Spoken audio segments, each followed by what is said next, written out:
So when this is all said and done, this is the bridge layout.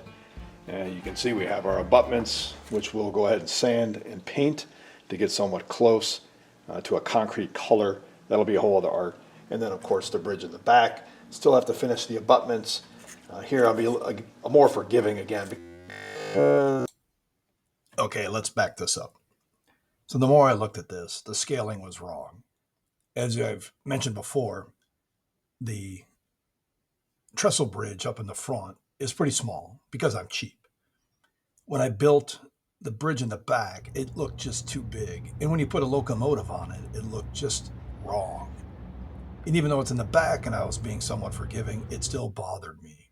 Then I got the idea, what if we flip the bridge, and by the way, I did paint it blue later, to minimize the visual and change the girder bridge to, a flipped a girder bridge. So with the decision to deconstruct the blue bridge, we had to use a little elbow grease and some power tools to break it down.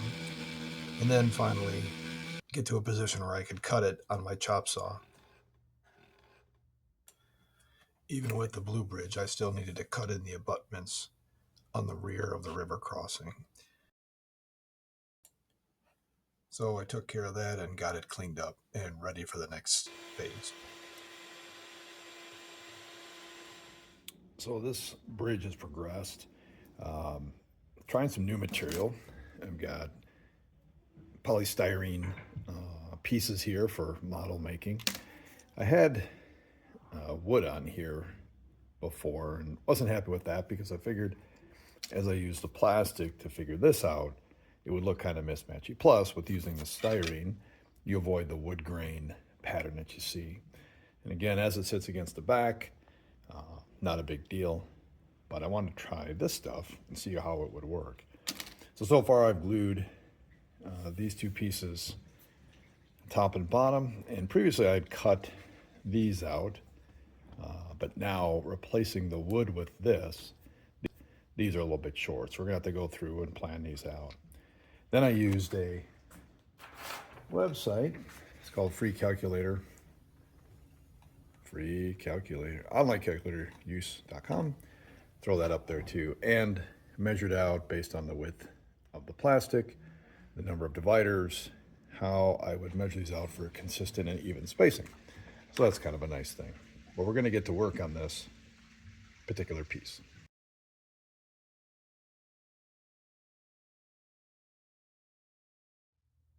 So I've got most of these cut and spaced out, and I had a jig which I was using to space these in accordance with my measurements, and I dropped the stupid thing. So I've been going along just measuring it with this. It's kind of a tedious process, and at the same time going along and scraping off any excess what amounts to rubber cement that I'm using on here. And that's what I'm using. It's more like super glue or whatever. But it seems to be coming along okay. We'll just keep at it.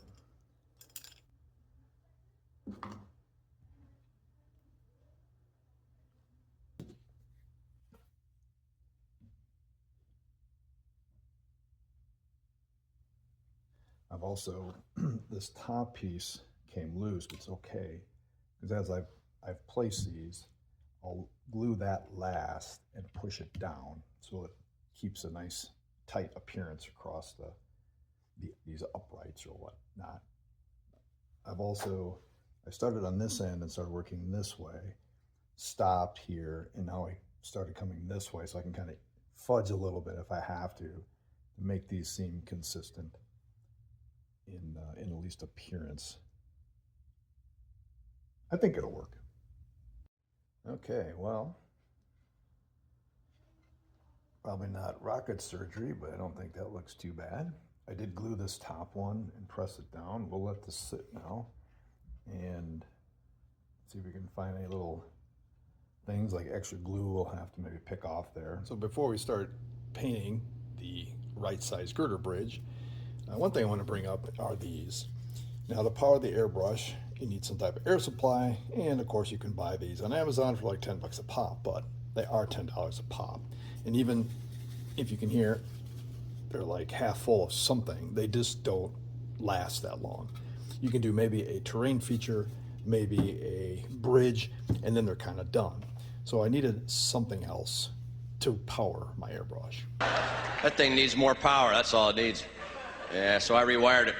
So meet a little more power.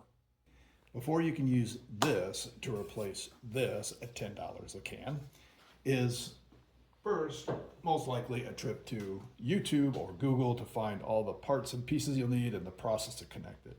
It's not really rocket surgery, but there'll be a few key things that you need. First, adapters, because you're going to need to adapt this fitting down to the 1/8-inch hose that's on most airbrushes. Use the fittings that you bought then to connect to a hose, which allow you to then finally connect to your 1/8-inch airbrush hose. I've only used 2 of the fittings from that kit here. The other thing I'm missing, or I opted not to put in, was a pressure regulator, which I do have. However, this particular air compressor does have the regulator, and what I understand, you want about 10 pounds of pressure for the airbrush to work properly. This seems to work, but I do want to put that regulator in there sometime soon. When it's all done, you simply hook your airbrush up to the hose, run this for a little bit, build up some pressure, and you are ready to airbrush. The nice thing is once it's up and has pressure in the tank, you can turn this off, set it aside, and you can run your airbrush all afternoon for the most part.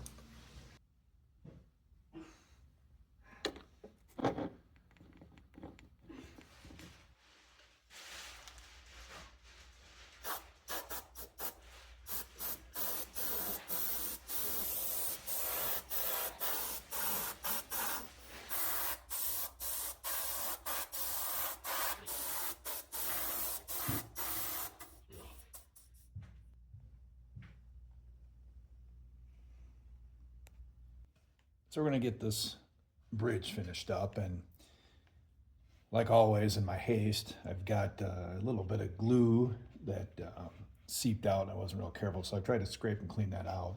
And the places where it's got a little bit of, some of the paint came off is okay, because I'm going to do a little weathering, if you will, and I've got a little bit of rust here that we're going to attempt to put a few more effects on here.